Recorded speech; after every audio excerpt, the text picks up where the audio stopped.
ഈ നിങ്ങൾക്ക് മാത്രം കടലിൽ പോകുന്ന മത്സ്യത്തൊഴിലാളികൾക്ക് മാത്രം കണ്ട് അങ്ങനെ അത്രയും എൻജോയ് ചെയ്യുന്ന ഒരു വ്യൂ, കടലിൽ നിന്ന് കാണുന്ന ഒരു വ്യൂ, അത് എന്ത് വ്യൂ ആ?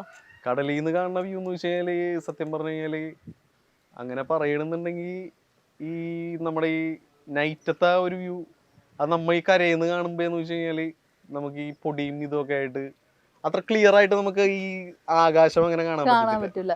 പക്ഷെ ഈ കടലിലേക്ക് പോകുമ്പോ വെച്ച് കഴിഞ്ഞാൽ പൊല്യൂഷൻ ഭയങ്കര കുറവായിരിക്കും, പൊല്യൂഷൻ ഉണ്ടാവത്തില്ല. അപ്പൊ ആ കാണുന്ന ഒരു ഇത് വിഷ്വൽ എന്ന് വെച്ച് കഴിഞ്ഞാൽ അതൊരു വ്യത്യസ്തമായിട്ടുള്ള ഒരു വിഷ്വൽ ആയിരിക്കുള്ളൂ. ഏഴിമല നെയ്വൽ ബേസ് ഇല്ലേ, അത് ഞാൻ കഴിഞ്ഞ ദിവസം വന്ന സമയത്ത് ഒരു സ്റ്റോറി ഇട്ടായിരുന്നു.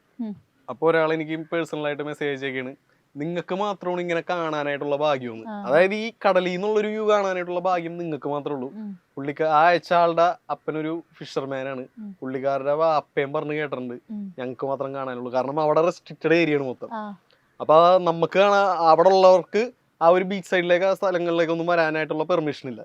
കടലിൽ കൂടെ പോകാൻ നേരത്ത് നമുക്ക് ആ ഒരു വ്യൂവും കാര്യങ്ങളെല്ലാം കംപ്ലീറ്റ് നമുക്ക് കാണാൻ പറ്റുന്നത്. അതെ, കടലിൽ നിന്ന് ഇരുന്നിട്ട് സൺറൈസ് കാണുന്നത്, സൺസെറ്റ് കാണുന്നത് അതും അടിപൊളിയാണ്. അത് കുറച്ചും കൂടി ഡീപ്പിൽ പോയിട്ട് കാണണം. ഡീപ് സീയിൽ പോയിട്ട് കാണാൻ നേരത്ത് ആ ഒരു സമയത്ത് നമ്മൾ ഈ ബോട്ടിന്റെ ഈ ഒരു ഫ്രണ്ട് ഭാഗം, അതായത് അണിയോ എന്നാണ് പറയുന്നത്. ഈ ഒരു സൈഡിന് അണിയോന്നും ബാക്ക് സൈഡിന് അമരോ എന്നാണ് പറയുന്നത്. അപ്പൊ ഈ അണിയത്തിരുന്ന് കാണുമ്പോ എന്ന് വെച്ച് കഴിഞ്ഞാൽ ഒരു ചെറിയ കാറ്റൊക്കെ കൊണ്ടിങ്ങനെ ഇരിക്കുമ്പോ അടിപൊളിയാണ് ആ ഒരു സംഭവം എന്ന് വെച്ച് കഴിഞ്ഞാൽ.